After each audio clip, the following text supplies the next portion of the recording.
Suspense.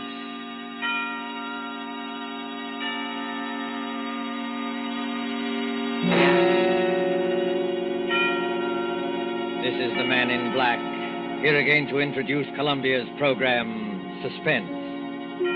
Heading our starring Hollywood cast this evening is Mr. Richard Dix, who appears as a United States naval officer who found himself in a remarkable predicament on what should have been an uneventful flight from New York to Philadelphia.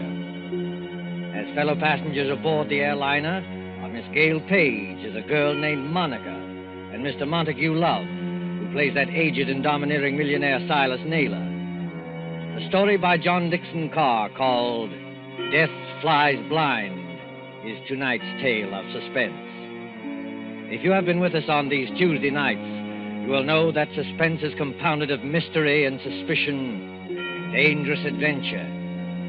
In this series are tales calculated to intrigue you, to stir your nerves, to offer you a precarious situation, and then withhold the solution until the last possible moment.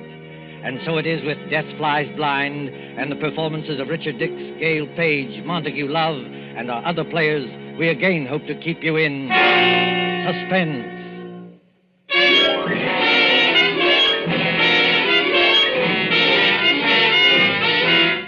LaGuardia Field, Municipal Airport of New York.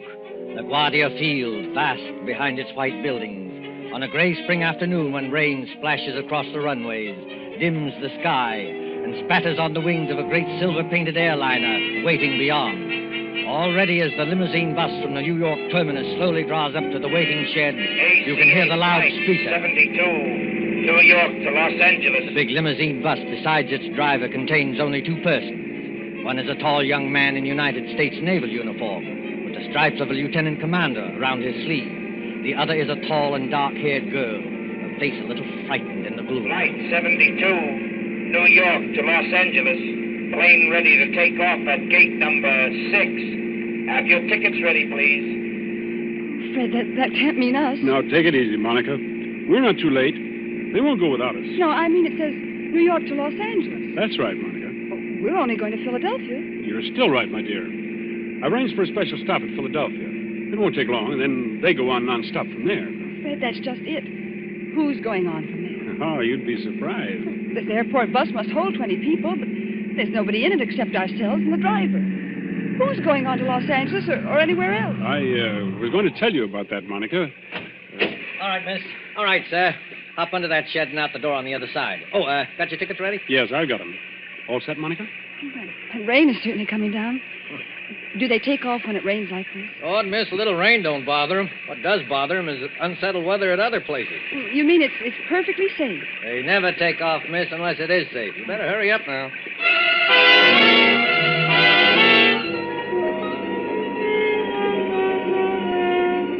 There's the plane, Monica. Shall we run for it? Fred, I'd rather not run if you don't mind. Aren't getting nervous, are you? No. I know it's stupid of me. I've flown before. It's just those few seconds before the takeoff. You're moving and the motors have been idling.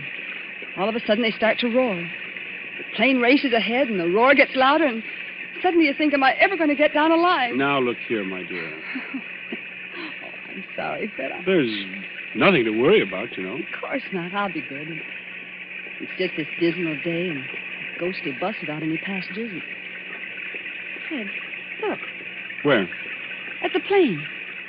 They've got all the windows covered inside with little gray curtains. Oh, that's all right, Monica. It's only a wartime measure.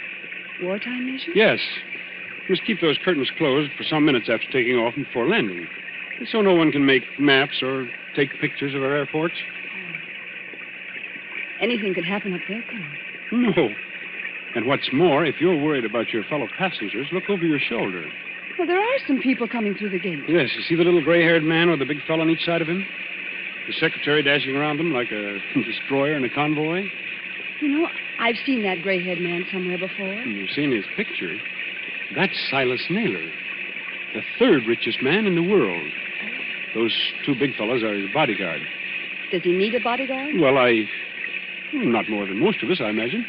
Fred, I don't like it. Oh, nonsense, my dear. Come on now, up the steps of the plane.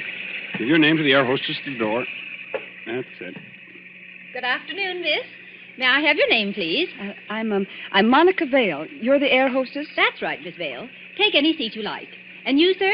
Onslow, Lieutenant Commander Fred Onslow. Oh, yes, Commander. We've had instructions about you. Happy to have you with us, even if it's only as far as Philadelphia. Thank you. May I take your overcoat or your briefcase? Only the overcoat, please. I'll keep the briefcase. Fred, look there. What is it now? That man you called Mr. Naylor's secretary. Light-haired man, rather good-looking. He's sprinting towards this plane as fast as he can run. Well, he'd better be careful on that slippery surface. He certainly has. Look out, man. Look out, man. Watch your step. Look out. Well, are you all right? Here, let me help you up. I'm all right, thanks. Perfectly all right. Air hostess. Yes, sir. My name is Michael Shepard. I'm Mr. Naylor's secretary, and I think there must be some mistake here. Mistake, sir? Yes. When Mr. Naylor travels, he's in the habit of booking every seat in the plane to ensure privacy. Yet we seem to have 2 extra passengers. Well, I'm afraid that's my fault, Mr. Shepard. Indeed, sir. Then would you and the young lady be good enough to take some later flight? I'm sorry. I'm afraid I can't do that. No, and why not? Maybe I ought to explain, Mr. Shepard, that Commander Onslow had last-minute orders to join his ship. He and Miss Vale have priority as far as Philadelphia. Philadelphia. Must we stop there? Only for a few minutes, Mr. Shepard. This is outrageous. Mr. Naylor is traveling, in a sense, on government business. Well, so am I, old man. The Navy often does. That doesn't alter the principle of the thing. I don't want to seem ungracious, you understand. Mr. Naylor is always glad to help our brave soldiers and sailors. For the love of Mike. Now, choir will now sing hymn number 242. Now the But gorge is this right. time you've gone too far. I shall appeal to Mr. Naylor himself. Mr. Naylor. Mr. Naylor. Yes, Mr. Shepard, I can hear you. What is it? This naval officer, sir, and the young lady. Oh, I know, Shepard, I know. Isn't the plane big enough for all of us? I was only following your orders, Mr. Naylor. You asked for privacy. All right, Shepard. What I'm asking for now is less noise. The lieutenant commander in the Navy, eh? That's right, Mr. Naylor. Off on another fishing trip, I suppose. That's just exactly right, sir. Ever have dyspepsia? No, never. Well, I have. 20,000 a year I pay doctors. And what do they give me? This stump. I'm not surprised you got priority, Commander, but I am a little surprised about the girl. She's my fiancée. Mr. Naylor, Miss Vale. Meet the rest of my family. These 2 bruisers here, including the one with the mouth organ, are my bodyguard, Mr. Cohen. I'm pleased to meet you, Commander. How do you do? This is Mr. O'Reilly. Glad to know you, Commander. How are things going? Hey, Cohen, don't you ever get tired of playing that mouth organ? Stand away from the door. They want to close it. Will everyone please take your seats and fasten the seatbelts? Are we ready to take off? Yes, in just a moment. Shepard. O'Reilly. Cohen. Come along to the front of the plane. Yes, sir. Oh, we'll sit in the back here, won't we, Fred? Yes, of course. Fred, is anything wrong? No, of course not. Why, what could be wrong? Then you'd better sit down. We're starting to move. That's good advice, Commander Onslow. But I must ask you, Miss Vale, not to touch the curtain on the window. Oh, how soon before we can open the curtain? As soon as we're well away from New York. You see that illuminated sign, no smoking, fasten seatbelts? Yes. What about it? When the lights in the sign go out, you can open the curtains and smoke as much as you like. Now, if you'll excuse me. Certainly. You needn't try to fool me, Fred Onslow. I saw you. You saw what? I saw you pick up that scrap of paper one of those men dropped. Why, that wasn't anything, Monica. May I see the paper? No. Why not? Well, because I'd rather you didn't see it, that's all. There is something wrong, isn't there? Look, Monica, let me repeat over and over. What could be wrong? Why, there's Silas Naylor, an internationally famous figure, with a group of trusted attendants. Here's an ACA plane as safe and dependable as the old gray mare. All the same, All the same what? I wish I hadn't brought you along. I wish there was some kind of an emergency cord, like a train, so that you could stop this plane whenever you have to. We're on our way.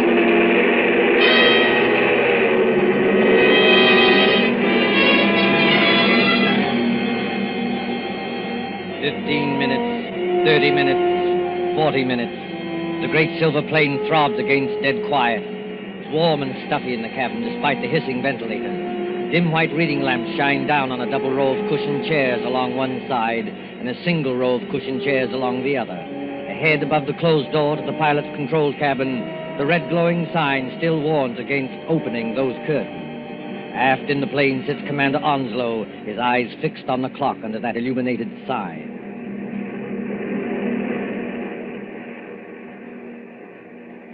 Monica, Yes? What? it's not exactly all right. Fred, why do you say that? Because we should have been in Philadelphia 5 minutes ago. At least we should have been circling over the field.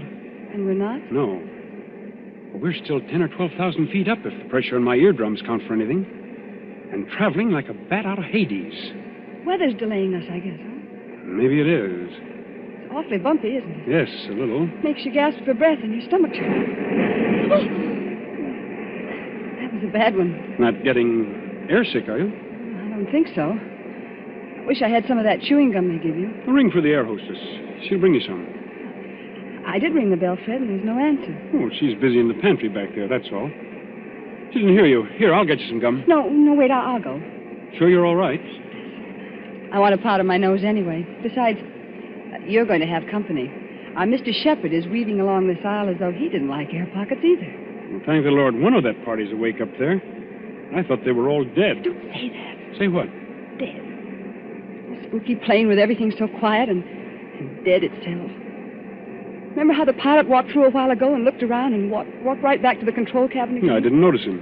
Oh, that's what I mean. It was like a ghost. I'll be right back. Say, Commander Onslow. Yes, Mr. Shepherd? Mind if I sit down? Not at all. Go ahead. Fact is, Commander, I want to apologize. Oh, that's all right. Forget it. I'm not such an ill-mannered guy as I must have sounded. It's no joke, you know, taking care of the chief. I've got to go ahead like a cyclone, so that everything would be quiet when he gets there. And it's a great responsibility, too. I can imagine. I go on these long trips. There's the chief, half asleep, and O'Reilly reading detective magazines and Cohen with his mouth organ. Doesn't that mouth organ bother the old boy? No, he likes it. Especially when Cohen plays the old square dances. Chief's a great man in his way. I was just wondering about that. Wondering what? Is it true? Stop me if I'm talking out of turn. Go ahead. We can trust the Navy. Is it true he's offered to design and build, at his own expense, a fleet of underwater cargo boats, submersible freighters, up to 5,000 or 6,000 tons? That'd do away with the submarine menace altogether? Where did you hear that? Oh, just rumor. Is it true? Yes, it's true enough. You see, Mr. Shepherd, I'm one of the few people who believe that plan is practical. But there must be a lot of people who would like to see Mr. Naylor put out of the way. There are, Commander. Only they can't get at him. You're quite sure of that? Dead sure. Hitler himself isn't better guarded. Why, you could no more shoot or stab or poison the chief than you could... What was that? What happened? Monica? Is anything wrong? Back there? Well, it's all right, sir. It's only a noise in the pantry. We'll see to it. Monica, pull yourself together. What's wrong? It's that air hostess, Miss Lee. Well, what about her? She's lying back in the pantry among the broken dishes with her head all over blood. Somebody beat her over the head and left her there to die. Somebody? Yes. But nobody's gone back to the pantry. Nobody's gone past us Except the pilot, a co-pilot of this plane, remember? Excuse me, Mr. Shepherd. I'm going to open the curtains on that window. Do you think it's wise, Commander? We were told not to. Well, we were told a lot of things. I'll just take the responsibility of... Good Lord. There, Monica. Mr. Naylor. Yes, son. What's up? Draw the curtain on your window and take a look down. If O'Reilly and Cohen have got guns, they better keep them handy. Is that so now? Why? Because we're not flying west. We're over the Atlantic Ocean now and headed straight out to sea.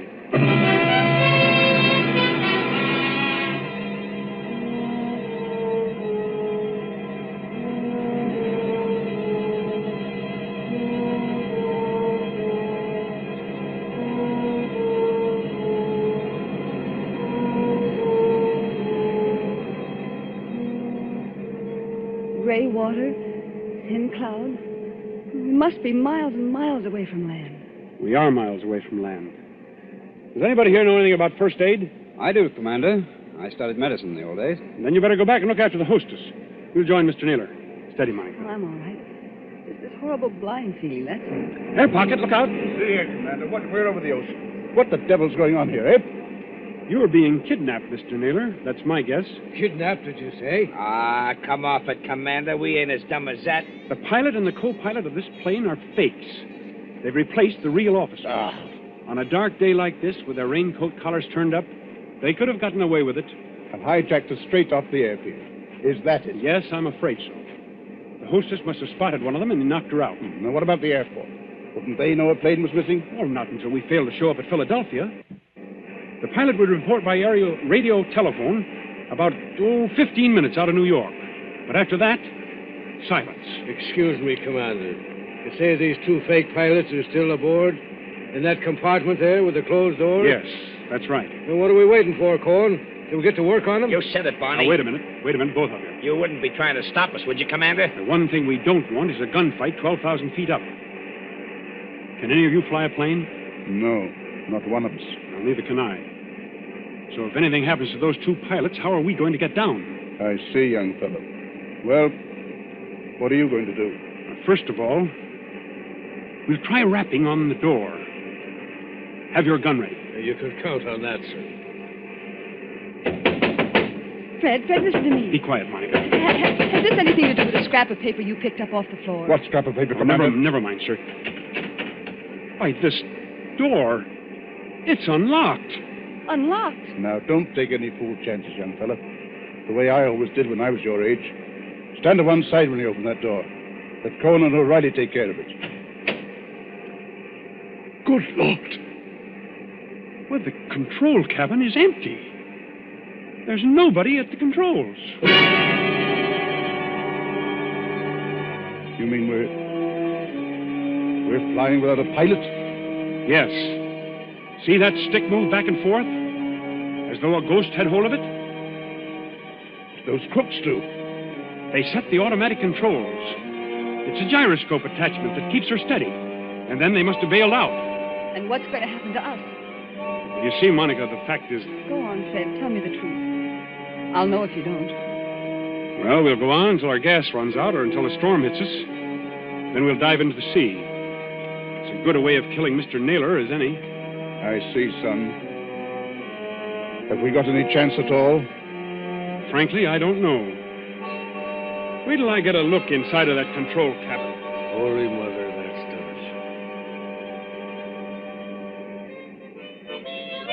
Cohen, stop it. Stop it! Yeah, Mr. Naylor? Stop playing that infernal mouth organ. Or if you must play it, play something cheerful. Yeah, sure, Mr. Naylor, sure. How long do you think it'll be before we... Quiet, Cohen. Here's the commander back again. Well, young fella. The radio telephone's out of order. We can't signal. Fred, what about those patrol ships? You said they're 200 miles out to watch for unidentified aircraft. Won't they see us? They've seen us already, I expect. They'll send for an Army fighter plane to investigate, but... Oh, what can it do? Yeah. Shoot us down, maybe, huh? That's fine. If only somebody could fly the plane. Well, nobody can, Skipper, so think of something else. See, Mr. Naylor, I was wrong. Wrong, son? About what?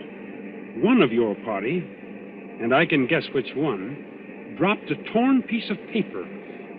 There was a line of writing on it, probably the end of some instructions. Well? Those instructions ended, you should land just as your fuel fails at 7 o'clock a.m. You should land just as your fuel fails at 7 o'clock a.m. But that might not have anything to do with this, son. What made you suspicious of it? Because it was written in German. In German?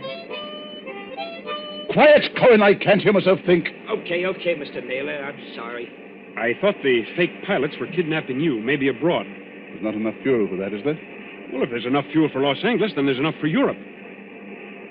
Well, that won't work. They bailed out and left us to crash. Excuse me, sir, but it's getting black as pitch out there. I think there's a storm coming up. What happens when that hits us? Plenty, O'Reilly. Plenty. Yeah, well, I was afraid of that. If only somebody could fly this plane, I could navigate it. Navigate it? Yes. You have to learn aerial navigation in my business. With enough figuring, I might even set a new course and try the automatic controls on it. No, I don't dare handle the ship. Wait a minute. I know a way out of this. Well, then speak up, miss. There's a 90-mile wind going to hit us any minute. The air hostess, of course. Miss Lee, what about her? I remember reading somewhere that most air hostesses get flying instructions when they've been with the company for a given length of time. You know, Miss Vale, that's true. There was a girl of Inter Airways who told me the same thing. And if this one can even make a try at landing a plane, we may get back to New York yet. I thought you said she'd been knocked out. Well, she isn't badly hurt, but there's just a chance that maybe she's... There's Shepard, coming back from the pantry. Anybody got a drink? It wasn't very pleasant back there. How is she? You know, we were just wondering whether Miss Lee might be in any shape to pilot the plane. Pilot the plane? Why in blazes should she pilot the plane? There's no time to explain now, Shepard. But we're bound for Davy Jones unless something's done. Could she do it? No. Not even if we revived her? Not if all the doctors on Earth stood at her side. Why, but I don't think you understand, sir. Miss Lee has just died.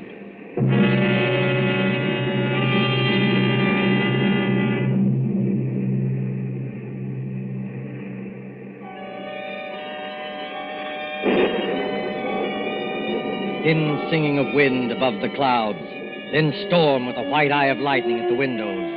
Losing height, gaining it again, blown off her blind course, flung partway back again, always racing forward on a flight to nowhere. Late afternoon, evening, night, the steady throbbing of motors like a pulse beat inside the head. Towards morning, the storm dies away.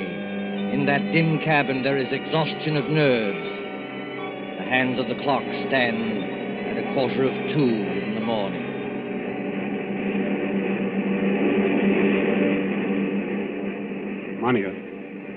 Monica, wake up. What? Oh. Shh. It's Fred. Now keep your voice down. Have I been asleep? Yes, for a couple of hours. They say condemned criminals sleep on the night before their execution. Where are the others? I was a boy back home, the county down. My father used to say to me, "Barney O'Reilly," says he, "did you ever see a banshee? A banshee," says he, "is the old woman that lets you know when you're going to die." Pipe down, you two. No, I'm sorry, Mr. Naylor. No offense, Chief. Can the man play a quiet game of solitaire without somebody yapping all the time? Black 9 on red 10. Listen, Monica, and listen carefully. My first idea was right after all. What are you talking about? There's somebody aboard this ship who can fly a plane. Shh. There is. I proved it by the automatic controls. Proved it how? If those controls had stayed as they originally were, the side winds would have blown us clear off our course. But we're still on our course. That shows that somebody's been sneaking in there and setting us right again when we do stray. Then you mean... I mean that we're headed for somewhere. We're being taken somewhere. But we may outwit this gentleman yet. Outwit who? Is somebody still talking back there? I'm sorry, Mr. Naylor. Monica's just waked up. None of us can feel very much like sleeping anyway. You're right, son. I admit it. Come up here and join me, will you? With pleasure. I've cheated myself in this twice in this card game, but I still can't make it come out. Oh, what's the use pretending anyway? We know we're in for it. It's this waiting that gets you. Yeah, that goes for all of us, Mr. Naylor. What I'm dreading is the minute when those motors choke and go dead, and we start whirling down. What does it sound like, Commander, when motors conk out? I've never heard it, Mr. Naylor, but I imagine it sounds like... Listen. I imagine it sounds like that. We're losing height. I can feel it. Well, Cohen, I guess this is the payoff. Yeah, you said it. But look here, Mr. Naylor, we can't be out of fuel. Because it's too early. Look at the clock. It's only 5 minutes to 2 o'clock. I beg your pardon, old man. It's 5 minutes to 7 o'clock. 7 o'clock? Are you crazy? No. Haven't you forgotten the cross-ocean changes in time? By George, the Commander's right. European time is 5 hours ahead of our time. If you don't believe me, just notice that it's getting daylight outside. I was thinking of that message.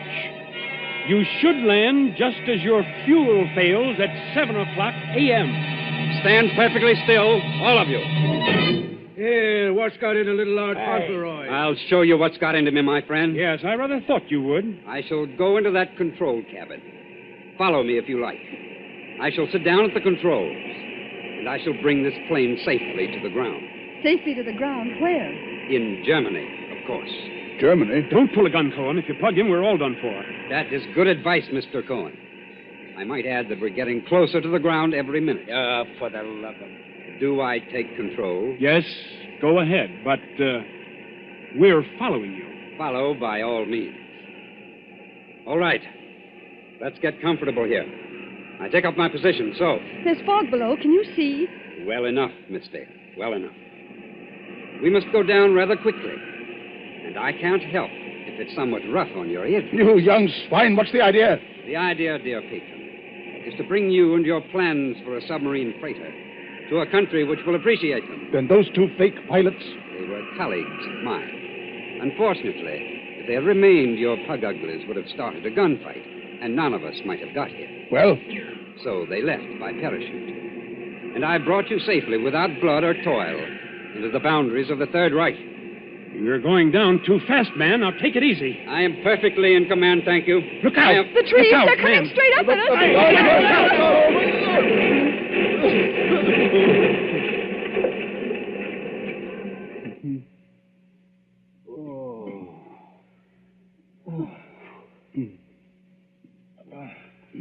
Are you all right, Monica? Are you all right? Yes. Oh, only a bit shaken up. We're all okay here, Skipper. Shall I give this guy the works now before they come to get us? No, don't shoot. Let him alone. That also is good advice. And now, my friends, my mission is ended. I stand up on the pilot's chair. I throw open this glass hatch. And to all Germany, to all the world, I cry. Dies ist das gestohlene Flugzeug im Begriff zu landen auf Feld Nummer 21. Heil Hitler! Well, strike me blind if it ain't another one. Yes, first Rudolph S. and now this bloke. What do you suppose they want over there? English. Why are you speaking English? Why, Cocky? It's an even habit we've got in this country. This isn't England. Oh, yes, it is. Better climb out of here and with your hands up. But it can't be. I followed the course laid down on those instruments. Unfortunately, old man, I altered our course last night. Keep back, Shepard, or you may get a bullet in the head yet. Your instructions were all right, but they didn't tell you about the 5 hours difference in time. When we got to the right navigation point, I let the fuel out of the tanks and made you think we were landing in Germany. You know, there's nothing like having a good Nazi for a taxi driver, is there?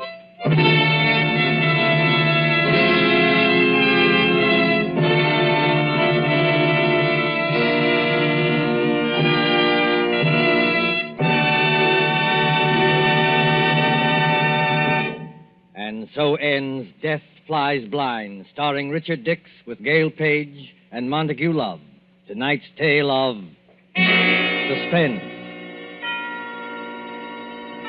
This is your narrator, the Man in Black, who conveys to you Columbia's invitation to spend this half hour in suspense with us again next Tuesday, same time, when Mr. Paul Lucas will star in the suspense play called Mr. Markham, Antique Dealer.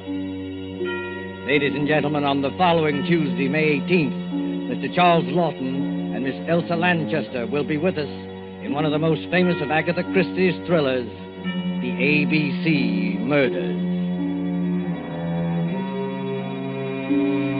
William Spear, the producer, Ted Bliss, director, Lud Gluskin and Lucian Mahowick, the conductor and composer, and John Dickson Carr, the author, collaborated on tonight's Suspense.